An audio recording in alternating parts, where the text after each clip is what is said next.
Et coucou tout le monde, on se retrouve aujourd'hui pour colorier une petite Alice de Fabiana Attanasio. Donc si ça vous intéresse, c'est parti! J'ai décidé de faire un petit fond à l'encre. Moi je les possède en pad. Je vais utiliser des petites brosses ainsi que mes lingettes pour bébé et un petit chiffon. Donc pour les encres, moi j'ai les Distress Ink et une autre petite marque que j'avais achetée sur Amazon, mais c'est pas une marque que je vous conseille nécessairement, là, elles sont assez peu pigmentées. Comme vous voyez ici, moi je viens frotter la brosse directement sur le petit tampon d'encre et puis assez légèrement, là, je viens frotter sur mon papier. Moi j'aime bien faire des petits ronds. Et l'important pour ne pas faire de grosses traces, c'est de ne pas appuyer fort sur la brosse.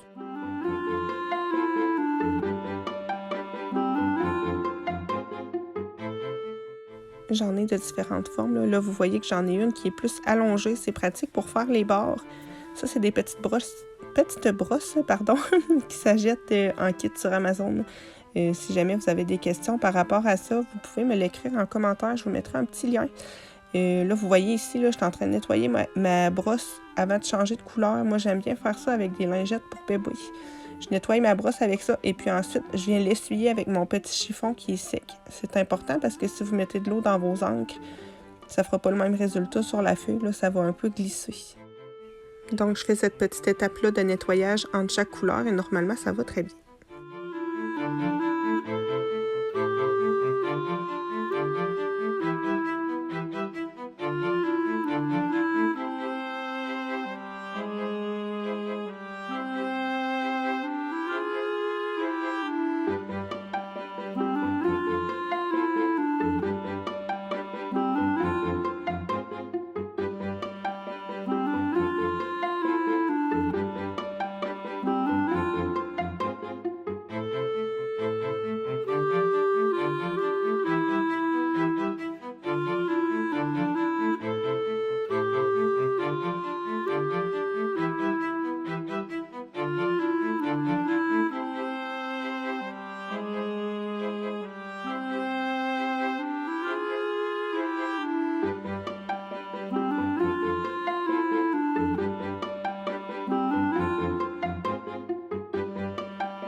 Pour mon grand fond, j'ai choisi une espèce de turquoise. Un vert turquoise. Moi, j'ai toujours de la misère à faire la différence entre vert et turquoise. Depuis que je suis jeune, ma mère me dit non, c'est pas vert, c'est turquoise. Bref. Donc, je vais faire tout mon fond. Je vais faire un aplat comme ça. Et puis ensuite, avec mon encre bleue, la même que j'ai pris pour faire les petits carreaux arc-en-ciel, je vais venir ajouter des petites nuances par-ci par-là, vous allez voir.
Une fois que c'est fait, je vais venir ajouter un petit pochoir. J'aime bien faire ça quand j'ai des grands espaces vides.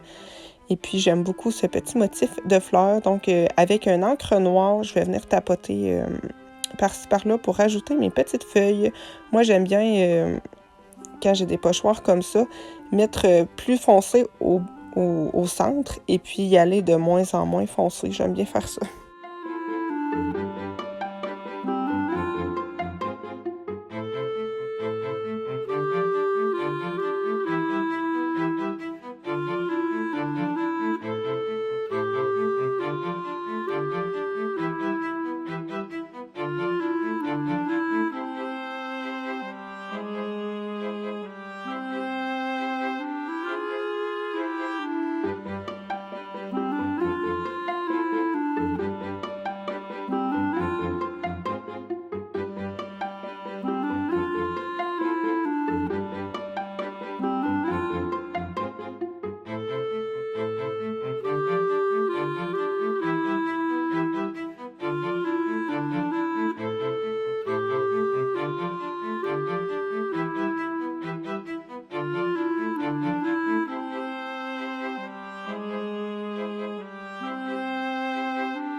Quand j'ai terminé avec mon pochoir, je viens le laver aussi avec une petite lingette. Une fois que mon fond est terminé, je vais attaquer mes bases à l'aquarelle. Je pense tout faire à l'aquarelle pour le reste. Moi, j'aime beaucoup l'aquarelle. C'est vraiment mon matériel préféré. J'utilise pratiquement jamais de crayon. Je pense que vous vous en êtes rendu compte. Sauf pour les feutres, mais bon, je commence un peu à divaguer. Donc, je vais faire un aplat partout. Moi, j'aime bien pour les grandes zones comme ça, là, quand j'ai des grosses robes ou j'aime bien faire des bases d'aquarelle nacrée. J'adore l'aquarelle nacrée pour ça. Donc, c'est ce que je vais faire. Je vais faire mes bases tout partout et puis je vais laisser bien sécher.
Une fois que c'est bien sec, je vais venir commencer à faire quelques petits ombrages.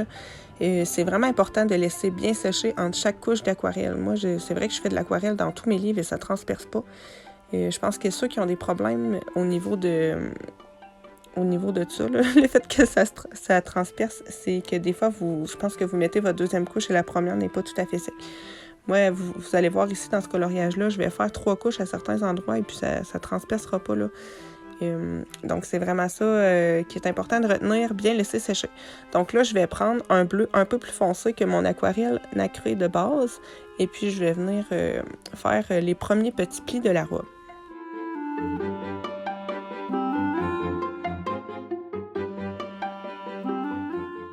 Vous voyez, des fois, pour venir dégrader, je viens repasser avec un pinceau propre. Dans le fond, je fais mon trait d'aquarelle bleu plus foncé. Et puis pour venir faire mon dégradé avec un pinceau propre, je viens repasser sur la transition. Donc ça fait que le dégradé se fait bien avec notre couleur du début.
Une fois que la deuxième couche sur ma robe est faite, je vais m'attaquer aux cheveux. Là, je vais y aller assez grossièrement. Je reprends exactement la même couleur que j'ai utilisée pour faire ma base, mais un peu moins diluée. Et puis, je vais venir placer grossièrement mes ombres. Je n'essaie pas de faire des cheveux, je fais vraiment juste des traits pour mettre mes zones d'ombre. Moi, je suis pas l'experte des cheveux, c'est vrai. Avec l'effet poil, c'est vraiment un petit peu ma bête noire, l'effet cheveux. Mais avec l'aquarelle, je trouve que je m'en sors assez bien et puis j'obtiens un résultat qui me plaît.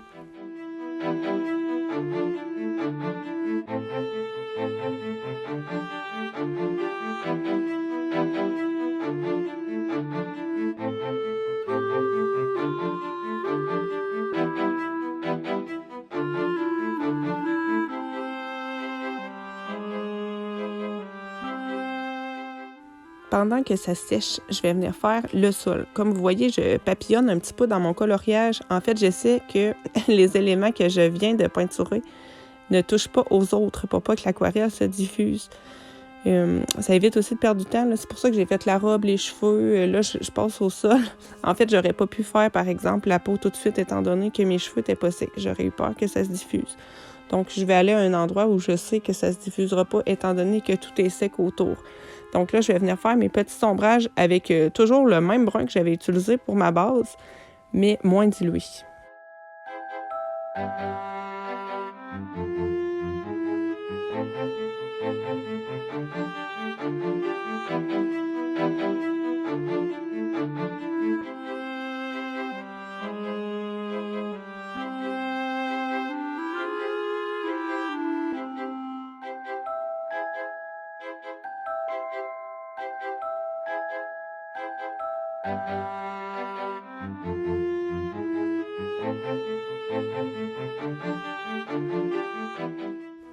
Je vais venir texturer un petit peu ma porte et puis ensuite la petite table. J'utilise encore le même brun. Je veux vous montrer en même temps par le fait même qu'on n'est pas obligé non plus d'avoir 60, 100 couleurs pour faire des colos à l'aquarelle. Vraiment, vous pouvez nuancer un petit peu en jouant avec ça, là, l'opacité de votre aquarelle et puis en la diluant plus ou moins, il y a vraiment moyen de s'en sortir.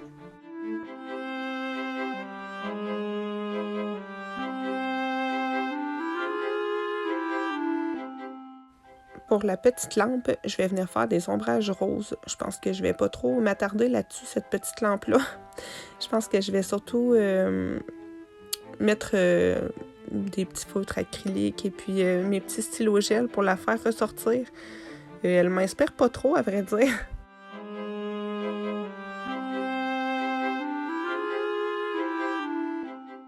Je vais venir ombrer mon gâteau aussi, toujours en utilisant les mêmes couleurs que ceux que j'avais pris pour la base.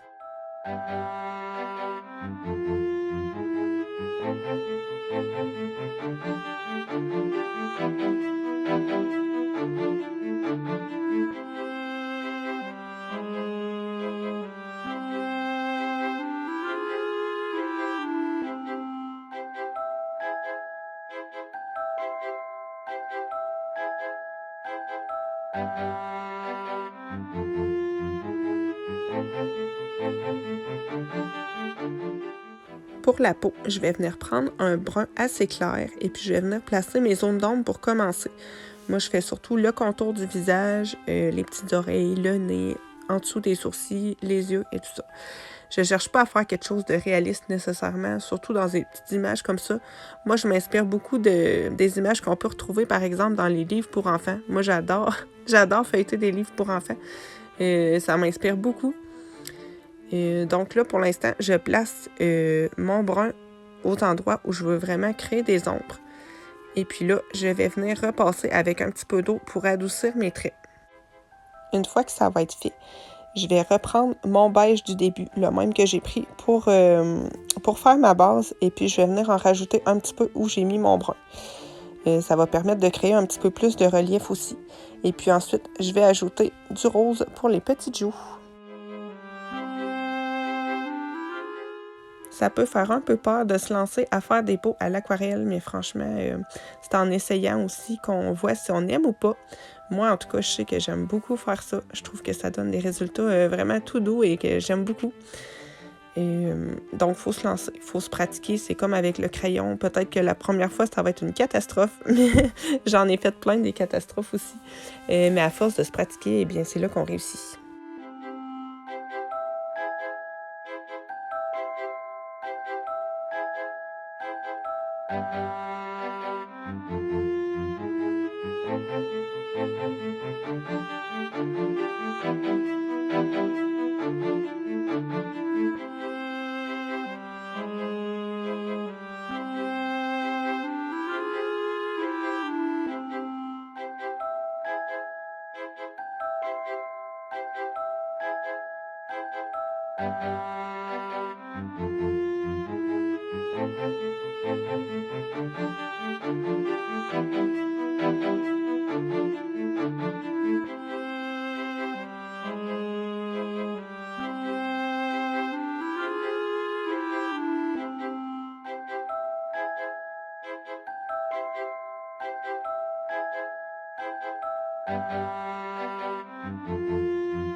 Maintenant, je vais attaquer la troisième couche de mes cheveux, étant donné que la deuxième est bien sec. Je vais réutiliser le même brun que j'ai pris pour la peau. Et puis, je vais venir faire des petits ombrages sur mes cheveux. Là, vous allez voir que j'ai rapetissé mon pinceau. J'ai vraiment pris un tout petit mini pinceau. Et puis, dans les zones où je veux qu'il y ait vraiment de l'ombrage sur mes cheveux, je vais venir faire des tout petits traits. Et donc, je fais ça avec mon brun. Et puis ensuite, je vais reprendre mon même beige que j'ai pris pour mes cheveux. C'est une espèce de ocre. Et je vais venir repasser sur mes traits bruns.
Je viens faire mes petits sourcils, toujours avec mon même brun.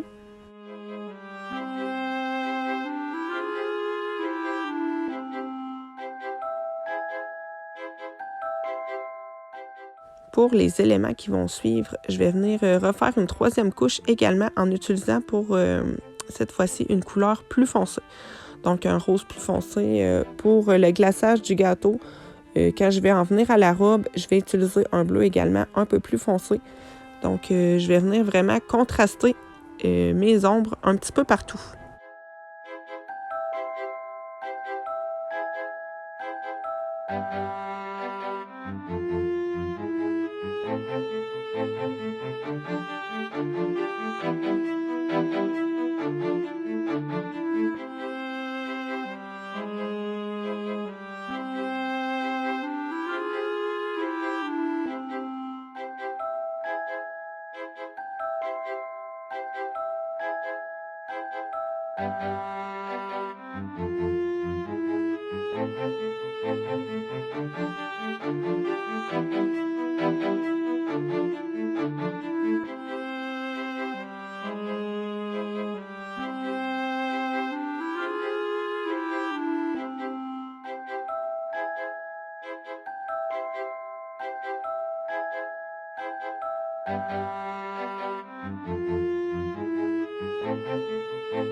Quand je vais avoir terminé, je vais tout bien laisser sécher et je vais passer aux finitions.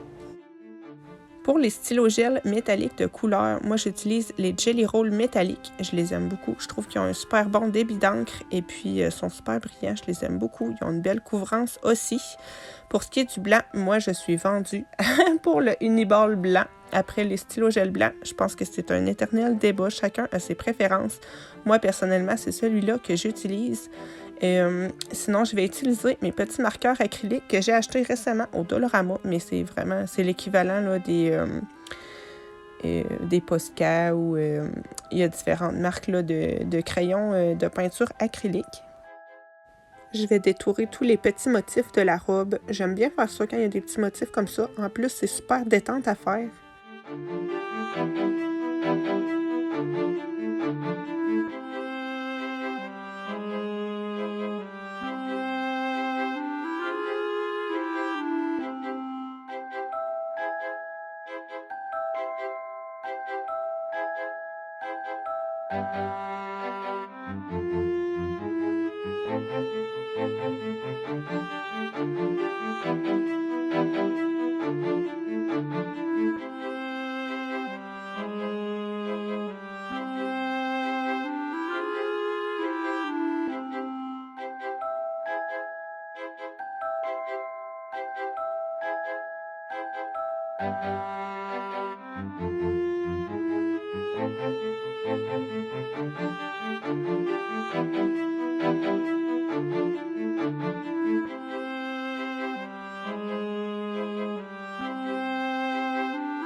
Je viens ajouter quelques petits reflets avec mon Lumocolor blanc permanent sur les cheveux et la robe.